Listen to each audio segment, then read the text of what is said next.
What's up, everyone? In the trenches, back again with the AFC West. This time with Game On, a sports podcast for everyone. Before we get started, though, I want to send a shout out to Al, big boy in Miami, showing our podcast on TV. Um, Express Subs and Pasta. It is on 10,000 Southwest 56th Street. He's open Monday through Thursday, 7 a.m. to 9 p.m., and then Friday, 7 a.m. to 4 p.m., and Saturday, 7 a.m. to 3 p.m. Like I said, we're going to go into the AFC West. We're going to start from the bottom to the top. Coach K, give me something on the Chargers. A lot happens. Phillip Rivers is gone. You got to replace a cornerstone player that's been there since I can remember, pretty much, other than Drew Brees. But it's hard to replace a guy like that. How do the Chargers move on from Phillip Rivers and see what they could do in the season coming up? It's kind of hard replacing a quarterback that started every game for you since 2004. And one way to do it is with a transition quarterback in Tyrod Taylor. Tyrod Taylor has proven that he can lead an offense. Is he a franchise quarterback? I don't think so. But he can transition you and hold you over for 2 to 3 years until you can possibly find your future quarterback in the draft. That is true. They did draft Justin Herbert, which was their big name quarterback signing. Do you think we see him this year at all? Do you think he's going to touch the field, or are they just going to go with Taylor? If you want me to let my prediction out already, yes, he will play this year. I mean, we all know Taylor from when he was in the Bills, so he's a talented quarterback, and he can make some big plays every once in a while. Yes. But yeah, I mean they're in a bad spot, so why not give the keys to the young quarterback? What do you see in Herbert? What do you like about Herbert? Well, I think the first thing that comes to mind when I think about Herbert is that he's a young quarterback. So Coach Lynn has the potential to mold him into his likeness of what he thinks a professional quarterback can look like. Coach Lynn, being a college and pro running back himself, you can only assume that they are going to lean on the run heavy in San Diego. So, I mean, expect Austin Eckler to have a few bright games, but for the most part, the Chargers, I think they're going to get pounded this season. It's going to be rough for the Chargers. What does Vegas say on them? They have an over and under of 8 for the Chargers, which to me is free money all day, and pound the under 8 for the Chargers. Yeah, that's easy, buddy. Yes. But before we get to the stretcher, we talk about a little bit more about them. Box, give me your boxes. Who checks them? Who does not check the box for the Chargers? Well, number one, I'd like to say thank you very much to Brian Flores for sticking it in the minds of the Los Angeles Chargers that we were actually high on Justin Herbert when we wanted to. Did I say San Diego? That's all right. That's all right. Everybody who covers this team is still saying San Diego. The players still say San Diego. Anyways, the Los Angeles Chargers. Leading up to the draft, there was a lot of speculation that the Miami Dolphins were actually interested in him. They really weren't. They wanted to all along. We all know that. I saw Justin Herbert play in college. I have mixed feelings about him. He's got a lot of great tools that transfer into the NFL. I don't know. There's just something about him that, in big games, he kind of really didn't show up. I think he's athletic as hell, so I think it's going to help him with the transition. But I don't know. I don't know if Herbert's going to ultimately be the guy. Maybe he'll surprise, and I agree with Coach. He's definitely going to get playing time. I see it like when Tyrod Taylor was with the Browns, started the season, played a couple of games, and then they shifted over to Baker Mayfield. I think that's kind of what's going to happen here, especially if they do have a bad season and they're like, well, we kind of got to see what we have with Herbert. Let's throw him in there after, 6-7 games. Now, as far as the boxes, the guy who checks my box for sure for the Los Angeles Chargers, so much that they let Melvin Gordon go, is, like Coach mentioned, Austin Eckler. I think he is an absolute monster. I think he's a beast. We're going to do a fantasy show in the upcoming shows, and I'm going to tell you, he is a fantasy guy. He catches the ball, runs the ball, yards, touchdowns, receptions. I love Eckler. He's fantastic, and he's now got the keys to the ride. It is him. He was their number one guy, and they're going to give him a lot of reps, both running and receiving. However, the thing that doesn't check my box for the San Diego Chargers, and I did it again, the Los Angeles Chargers, I'm sorry, is their offensive line. And it's not that their offensive line is bad, is that they are consistently dinged up. There's a kid named Forrest Lamp, came out of Western Kentucky, one of the premier offensive linemen a few years ago. They were able to snatch him in the second round. He's literally been hurt his whole career. He's literally been hurt his entire career. There's another kid named Dan Feeney out of Indiana, great guard, pulling guard. They found him later in the same draft. Drafted both of them in the same draft. He's now starting for them at guard. He gets hurt. That line has to find a way to stay healthy. When they do, as you saw last year, whether it was with Gordon or even years previous to that, with Melvin Gordon or with Eckler, they can run the ball. They protected Phillip Rivers pretty well, all things considered, because Phillip Rivers had a hell of a year last year statistically. So they had to keep him upright. But they consistently get dinged up. They need to get healthy.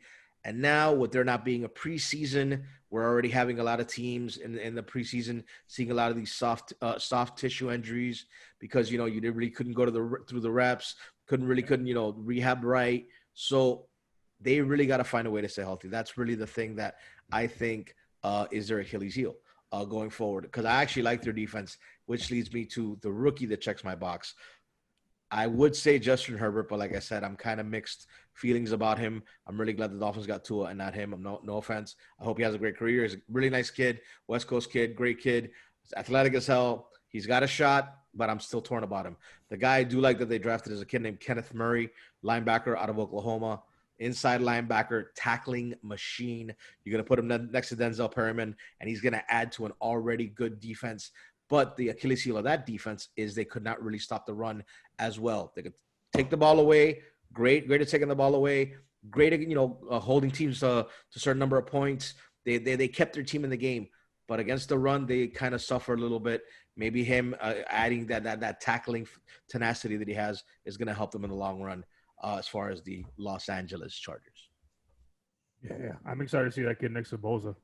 That's going to be fun. That's going to be a headache for a lot of teams. And Eckler is going to be a lot of fun.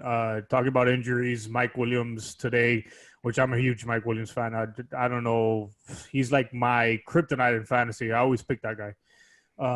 But Mike Williams did go down. It seems to be a week-to-week thing. Doesn't seem like it's a serious shoulder injury, but he is week-to-week. And talking about injuries, we'll go let's not talk about injuries about the Denver Broncos yet. But their stretch is going to be week 2 to 5. They're going to get Kansas City, Carolina, Tampa, and New Orleans.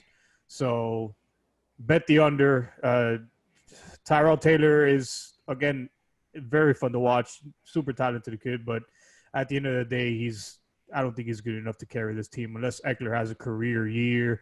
We really didn't even mention Keenan Allen because we know how good he is and what he brings to the table for the Chargers, but it just seems like it's just too much. And maybe Anthony Lynn will be on the hot seat at the end of the year. But for now, he really isn't. They are definitely rebuilding. And we're going to go right into the Denver Broncos. And injuries are already hurting them. They have about 11 to 12 players already on the injury report. And one of them being the kid from Wake Forest that they drafted. He was supposed to be their linebacker, and Justin Stronad. He's out for the year. So that's already a bad start for the Denver Broncos, and we all have them in third place. I think we're a little bit higher on the Raiders than most are. But Coach K, tell me what you see in the Denver Broncos. What stands out from them for them? The Broncos place talent around quarterback Drew Lock. They added Jerry Jeudy and KJ Hamler to boost the passing attack, along with Melvin Gordon in free agency. They added some pretty good players on their offense to kind of compete with these other high-scoring offenses in the AFC West. Their defense, it's a fading memory of what used to be there when Wade Phillips coached that defense. Every year, it's regressing. It's not getting any better. Um, Vegas has an over and under with the Broncos set at 7.5 games. I have the Broncos predicted at about 7-9 for the season. So I'll be taking the under on the Broncos. It's a tough bet though, because Melvin Gordon maybe could shake some heads over there, and they have that real dual threat running backs with Philip Lindsay too. Yes. And it is a defensive minded coach, and they have been one of the better defenses in the past years. So it's a weird Denver. I think is by far the most interesting AFC team to talk about, because they have so much going on there that, like, they just signed Melvin Gordon, and they also drafted the kid from Alabama, Jerry Jeudy. So that's going to be a hell of a weapon to add to that offense. What do you think about Jerry Jeudy? You like him? I mean, who doesn't like him, realistically? He comes from another football factory, Alabama. So, I mean, we can only expect week to week for this kid to be on top plays of the week as a rookie. That's true. That is very true. He's gonna be exciting as long as Drew Lock could connect with him, not Drew Lock. Johnny, give me the boxes, bro. All right, let's see here. Okay, for the Denver Broncos, the thing that checks the box for me, like Coach was talking about the talent they're putting around now second year starting quarterback Drew Lock, is their receiving core. They added Jerry Jeudy, which I will talk about in just a minute. They have Cortland Sutton, big receiver, statistical, really good. They have Noah Fant at tight end. They can make things happen, which is great because Locke has a hell of an arm. He had a pretty good rookie year. They brought him in late, went 4-1 as a starter, showed some promise, 64% of his passes, with, like I said, now they added Melvin Gordon. They still have Philip Lindsay. They added a couple of other guys in the draft. And that, they kind of need to upgrade that offense because the defense is, it's already 5 years removed from winning that last Super Bowl. And they're getting up there in age. Now the thing that doesn't check the box for me, which is, it's going to be very, very, very weird to say, is the running game. And the reason is that you don't know what you're getting with Melvin Gordon just yet. I think it was a great addition. We hope for the best. But for example, Philip Lindsay, yeah, he had 1,000 yards last year, but he just barely cracked 1,000 yards, and he started all 16 games. They were good, running the ball, but they weren't great. They now have a new starting center in Lloyd Cushenberry. They drafted from LSU. So they need to now now that they have the more pieces, get that offensive line back intact and run the ball, like you said, a dual running game.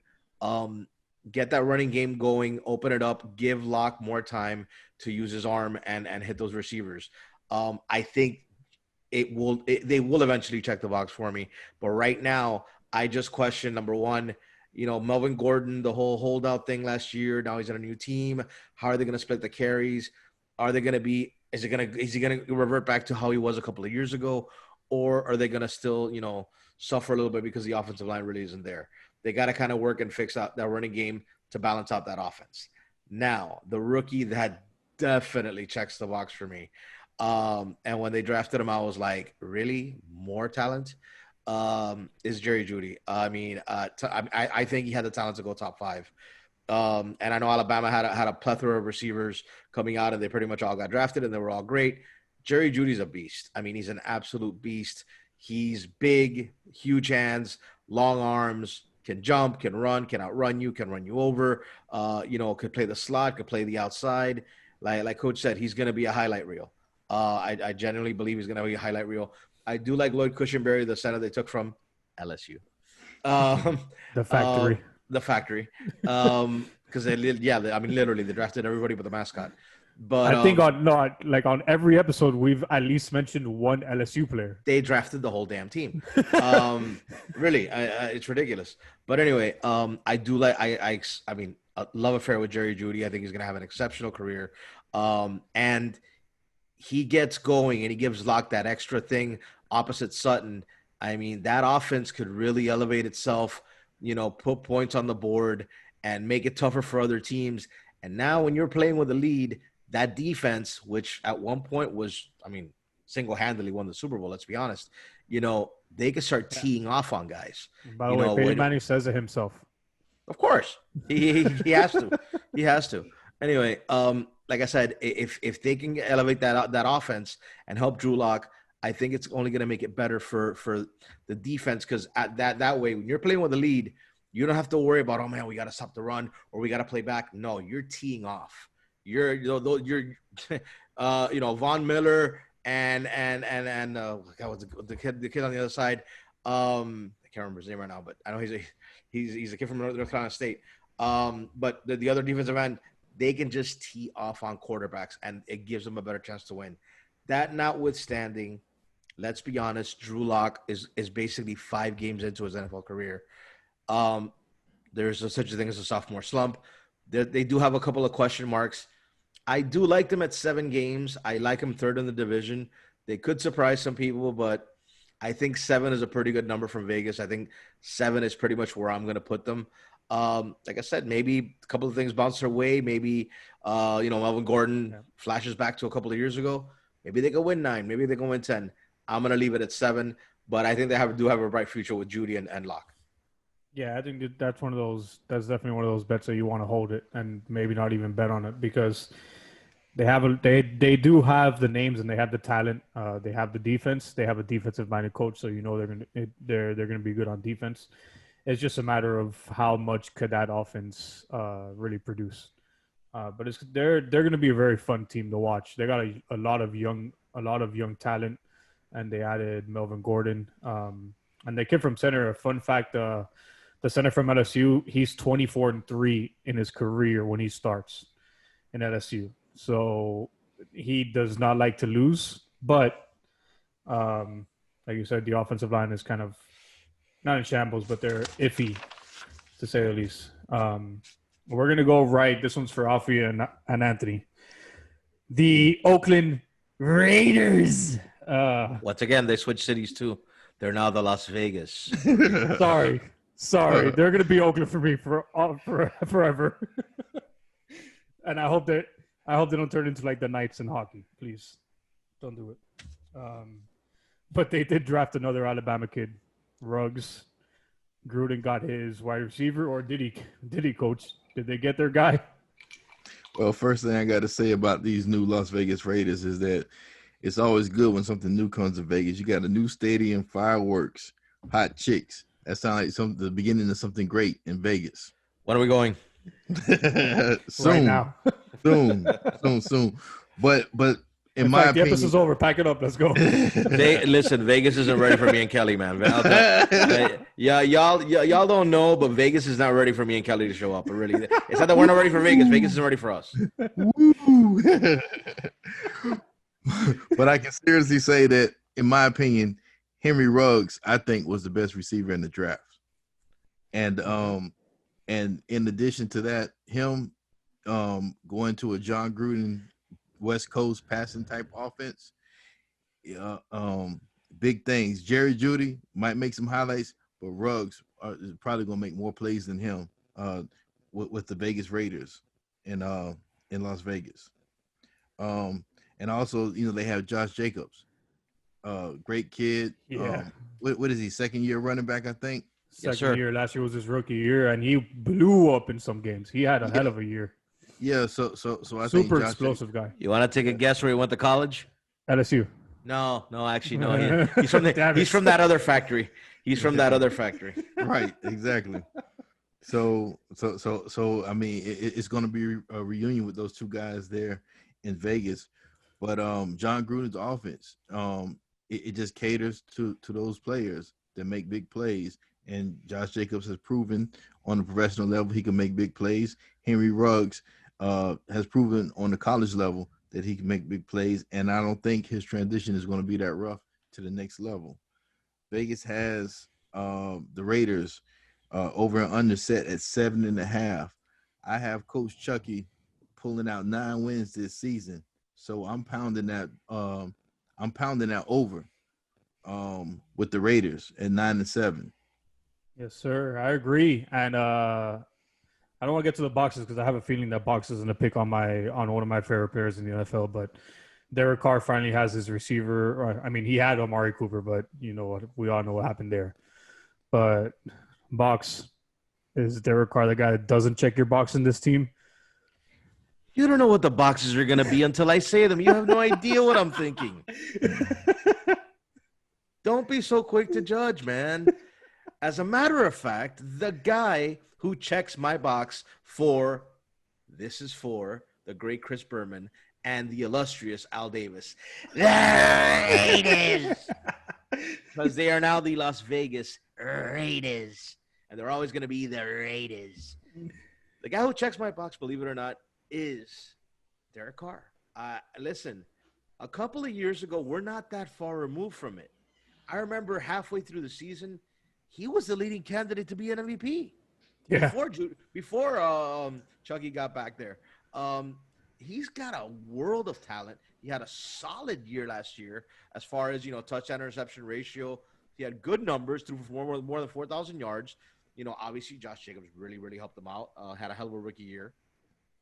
I like Derek Carr. I think, and the thing with Gruden is, I think he's got to make up his mind if he likes Derek Carr, because the first half of the year, it's like he was doing everything to try to kind of like railroad him, or maybe he wanted to bring something out of him. I don't know. It was playing psychological games. But then the second half of the year, like the light went off and like they clicked, and it was like, he had a pretty damn good year. I absolutely adore Derek Carr. I absolutely do. I always have. I think he can have a legitimately really, really good NFL career. Hopefully it is with the Raiders, and it is under Gruden. Obviously, again, Jacobs helped him out. Getting Henry Ruggs, which I'll talk about in a minute, helped him out. He's got talent, got an arm. They got to keep building that team. Mike Mayock, their GM, has done a pretty good job in the draft. Somewhat. Mike Mayock, if you ever listen to this, you're questionable. I'm just gonna say it. I think you're a little questionable. I give you props because you're now a GM, but you're a little bit questionable in my eyes. I'm just gonna say it. Okay, now I would love to say something about that, but I'll keep it off air. The guy that does not check my box, and this is one of Mike Mayock's moves, is last year's first round pick, not this year's. Last year's first round pick is a guy named Colton Miller, an offensive tackle. You drafted him to be the guy who takes care of Derek Carr's backside, his blind side. He really wasn't a first-round talent. He really didn't play like he was a first-round talent. I'm not saying he's bad, but he's not. He's okay. Just a couple of years ago, the Raiders had a hell of an offensive line. I mean, they had 5 guys on there that were big, mean, nasty, and just could move you around, and it was great. Colton Miller came from that, the Pac-12, like that fancy pass attack where you don't really hold the blocks too long. Maybe he's got to get in the weight room, but he's got to live up to his first round billing if they're gonna move forward. Because he's starting left tackle. He needs to protect them. And right now, I mean, again, I'm not saying he had a terrible year, because he did get through it. But he's got to step up his game. He's really got to step up his game. You're a former, you're number one overall, not overall. You're a number one pick. You're the left tackle for the Raiders, and you got to take care of your franchise quarterback. Now, the guy who checks my box as a rookie, they actually had a pretty good draft, but the guy who definitely checks my box, and I got to agree with Coach. As much as I like Jerry Jeudy, Henry Ruggs could very well have been the best receiver in college football last year. Yeah, I agree. The guy flies. And by the way, dating back to the days of Al Davis and Tim Brown. I know you're way too young to remember this, but Tim Brown and Raghib Ishmael and that guy, I don't know who it is. God, the other ones you mentioned, I know who they are. But. Just speed on the corner, speed receivers, man. Like Raiders were all about the silver and black and speed on the outside. Track Henry, team. yeah, exactly. Just track team receivers, man. But Henry Ruggs is that guy. Henry Ruggs is definitely that guy. He He's speedy as hell, can blow past anybody. I think he's going to mesh very, very well with Derek Carr, and he's going to really, really help that offense. And, he's definitely a guy who checks the box for me of all the rookies they drafted. I do like the Raiders going forward. I got them second in the division. I think they could take a step forward and maybe win 10, 11 games, maybe challenge for a wild card. I don't think they're going to win the division anytime soon, but they're taking steps in the right direction. However, since we're talking about Vegas, let's talk about Vegas because I live in Miami, and I'm telling you, cities like us are a bit of a distraction. And you're going from Oakland and you're going to Vegas. You have the Raiders mystique. They kind of got to keep it in the pocket a little bit. They got to calm down. They got to focus on football. But they're taking the right steps, and I would really, really like to see Chucky really this year just kind of like help Derek Carr take another step forward, because I think if they do that, they can win 10 games. They can win 11 games. They could be a force to be reckoned with. They could, maybe not this year, but maybe next year, be that team that challenges the defending champion Chiefs for the title, for the AFC West title. I like what they're doing. I love Henry Ruggs, and Vegas, baby, Vegas. You and How, the home of the Raiders. I'm glad you mentioned that, and that's a big deal. And I think one of the most untalked about signings of the offseason was Jason Witten is now their tight end. So, Coach, all that we said about Carr, we know the kid has talent. He has his receiver with Ruggs. We know how good they could be. Now you have a running game. What does Jason Witten bring to that team that maybe that team was missing a little bit? I think Jason Witten brings that locker room leadership to the team. By him being an established player for so many years with the Cowboys, he comes in and he's able to help lead those young players in the right direction, especially like what Box talked about in a city like Las Vegas. There's a lot of temptation out there all the time, never sleeps. So definitely. And for Coach Gruden, what I think that Jason Witten brings to the table too is in his West Coast offense, he can be an additional backside blocker or front side blocker. It just depends on which way he has Derek Carr to run his play action and roll out to which side. So Jason Witten can be that additional support for blocking to buy time for Carr to hit his outlet. Yeah. Yeah, it's going to be fun as hell to watch that guy there. And he's getting old already, but still, Witten is, especially for those third downs, he's a third down beast. All Carr has to do is find that big body out there and not even worry about it, really. Short yardage, too, definitely. Yeah, exactly.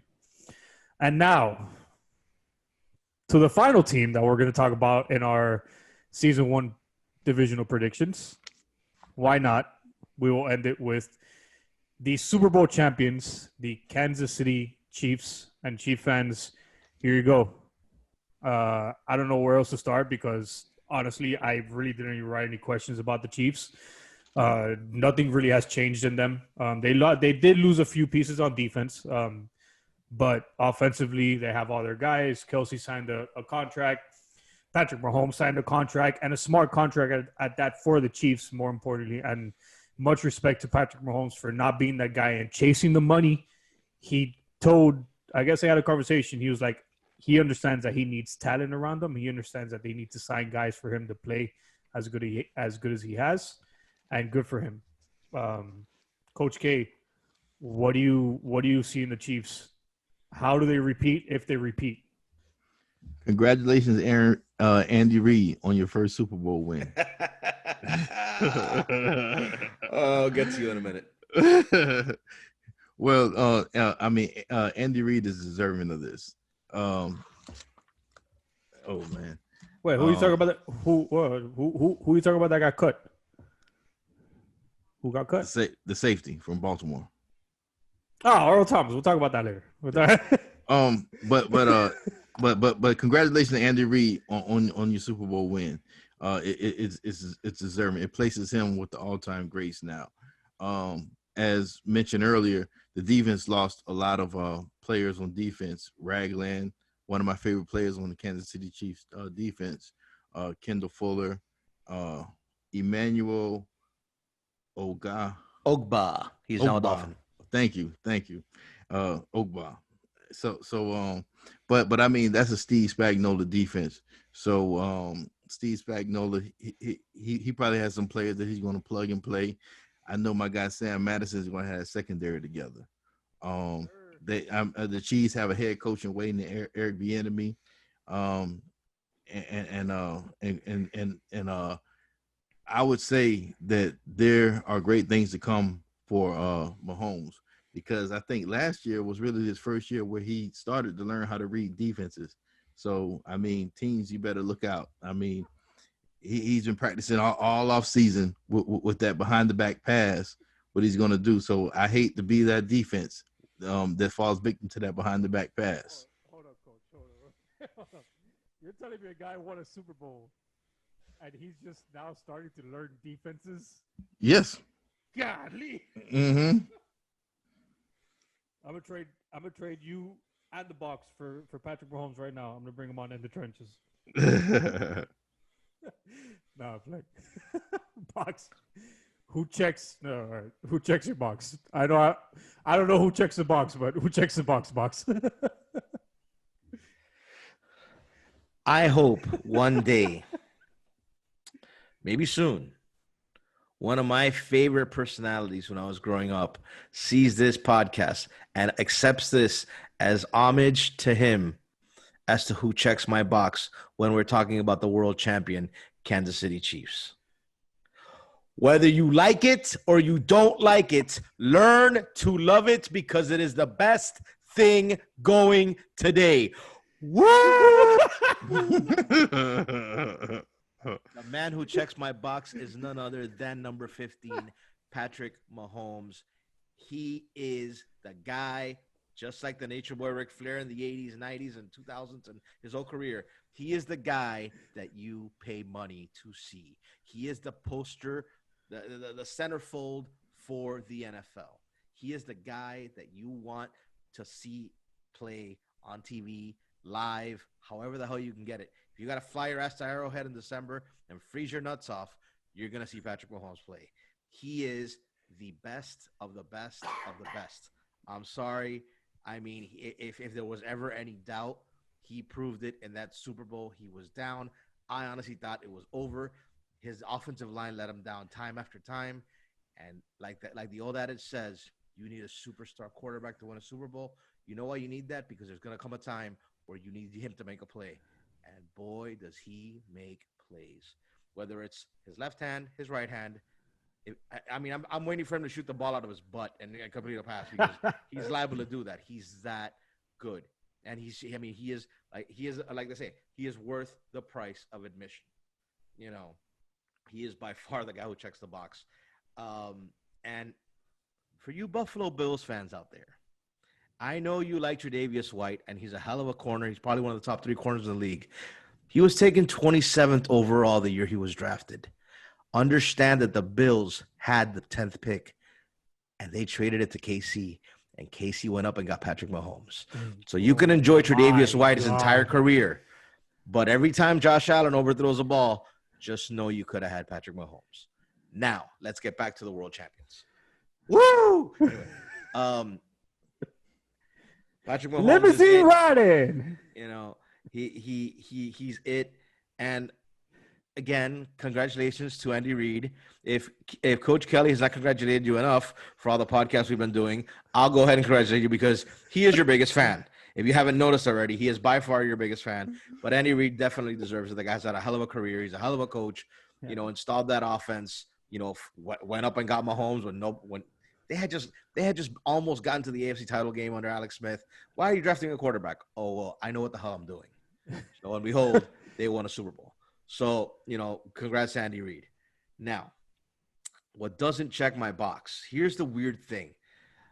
In 2013, I want to say it was, the Kansas City Chiefs were not very good. They actually had the number 1 overall pick.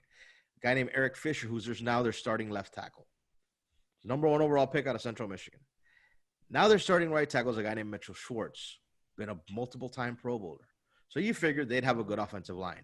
Well, the San Francisco 49ers almost ended their hopes at a title, their game, and Patrick Mahomes' early career because they were annihilating that offensive line. Finally, they got it together, and they kind of pulled it together late. But if you're the number 1 overall pick and you're a multiple-time Pro Bowler and you got some guys in the middle that can do some things, you got to step up your game offensive line. You have the best player in football back there. You have the star attraction of the NFL back there, and you have to find a way to continuously protect him. Not like you didn't do in the Super Bowl, but you finally got it right late. Actually, not even, because even then, the great throw that Mahomes did, he was scrambling around, threw it off his back foot and just jetted it up there. God bless him. But they really got to get. Which one of the 6 that he made? Or 7? The one that really mattered, like the 48, 50-yarder down to Tyreek Hill, that really got him back in the game. Yeah. I know what you're talking about. But anyway, they really got to get back their offensive line play. They got to step up their offensive line play. They got to play like Pro Bowlers. They got to play like number 1 overall picks, and they got to protect the franchise. Now, speaking of their offense, the guy who checks my box as a rookie, and this is even before Damian Williams, who had a great Super Bowl, a lot of people said he could have been the MVP. He actually opted out because of COVID-19. Even if he wouldn't have opted out, and I love Damian Williams, the former Dolphin, they drafted a kid at the end of the first round out of the factory, the incredible factory that is LSU. They drafted their starting running back, Clyde Edwards-Helaire. I absolutely adore this kid. He was awesome. I mean, just awesome. He is just the kind of running back you want. He's that short, powerful, thick-thighed back that would just, like a little mini bowling ball, just running over people, running around people. He was breaking tackles left and right, and I think he's going to continue to do that in the pros, and he's now their starting running back because Damian Williams opted out for the season. I think he's got a tremendous future. Andy Reid and Eric Bieniemy get a hold of that guy. They're going to find ways to use him because he's already got a world of talent. Now he's going into the world champions. Great pick to win the Super Bowl, have the last pick in the first round, and still find a kid like that there. And now he's your starting running back. It's phenomenal. And before I finish, let's go back to the great Nature Boy Ric Flair, and I am going to tag him on Twitter. I don't think he's going to answer, but I am going to tag him on Twitter. You never know. Because right now, they are the defending champions, and I think they're going back to the Super Bowl. And like the man who held the 10 pounds of gold and held the greatest world title ever, that big gold belt, used to say time and time again, to be the man, you got to beat the man. And right now, Andy Reid, Patrick Mahomes, and the Kansas City Chiefs are the men. And you can come for them all you want, but I got them back in the Super Bowl. I think they got one more run in them. And, it's going to be a fun season. But right now, if they're on TV, damn it, I'm watching.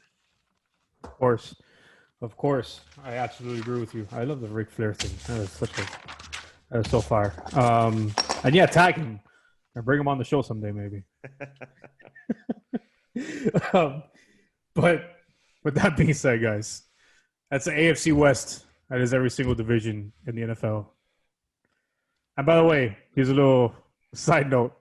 Clyde's going to be my first overall pick. So there you go, Brotherhood. Clyde will be my first overall pick for this year's draft. Because there's no way I don't draft that kid because I have Patrick Mahomes. So double points. We'll definitely talk fantasy in our upcoming podcast. I did want to Coach Kelly touch base on this. Earlier today, Earl Thomas got released, which boggles my mind because he was one of my favorite players coming out of college. As a matter of fact, if history serves correctly, he was drafted 12th overall in the, I want to say the 2011 draft, but it was a draft of the 2013 draft. It was a draft that the Dolphins traded down. Oh no, the Dolphins actually had the 12th pick. And they traded out of it, and Seattle got the 12th pick. They took Earl Thomas. I thought Earl Thomas was a beast when he was with the Legion of Boom. He was amazing. Got booted out of Seattle because, off the field, he's a little bit questionable, et cetera, et cetera. Then he goes to Baltimore. Okay, he can renew his career in Baltimore. Takes over Fred Reed. Man, they got Earl Thomas out. They just cut him. They didn't trade for him. They didn't trade him out. They didn't, renegotiate his contract. They flat out cut him. And this guy's a multiple-time Pro Bowler, world champion. It's shocking to see, but at the end of the day, man, listen, I know it's football. I know there's a lot of testosterone out there, but there's some things you just flat out can't do, and the teams that do it right, or even if you have a star player, if they're detrimental to that team going forward, they're gone. And whether it's Randy Moss or whether it's Ray Rice or anybody like that, anybody in the past who's just gone out of hand outside or made it tough for the team, they're gone. And if they don't do that, they're just gonna keep acting a fool, and it brings the team down. It's sad to see because, like I said, I liked Earl Thomas as a player, huge fan of his.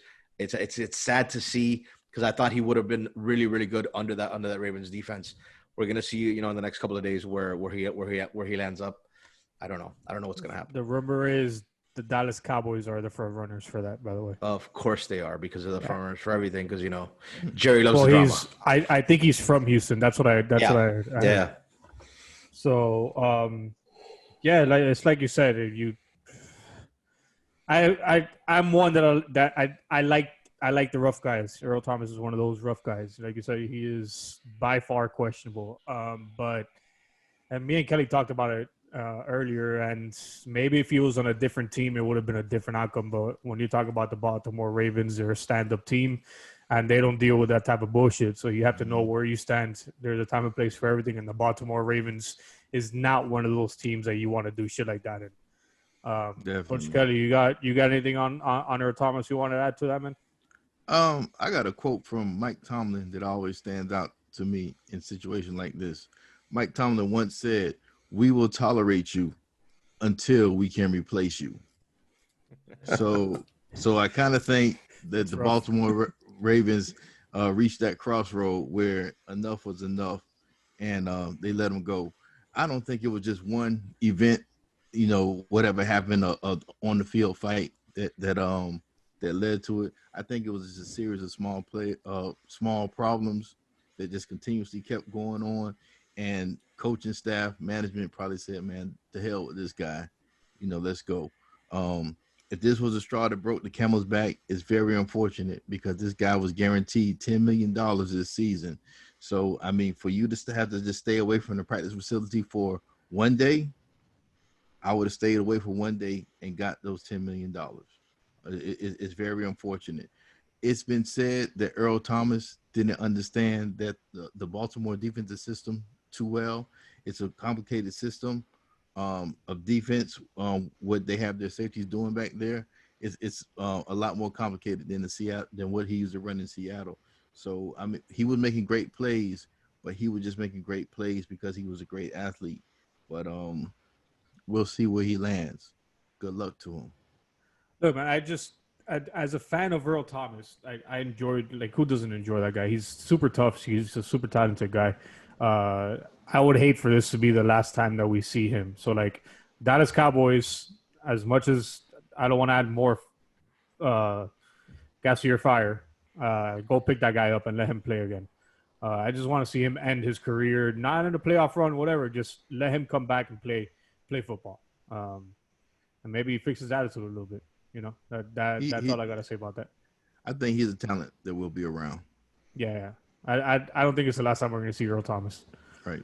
Yeah. With that being said, guys, In the Trenches, Game On, a sports podcast for everyone. If you have not already, subscribe down low here somewhere on the right side because I haven't done that yet. But subscribe, like, and more importantly than that, subscribe and the like, comment on the videos. We want to hear what you have to say about the shit that we talked about, your team.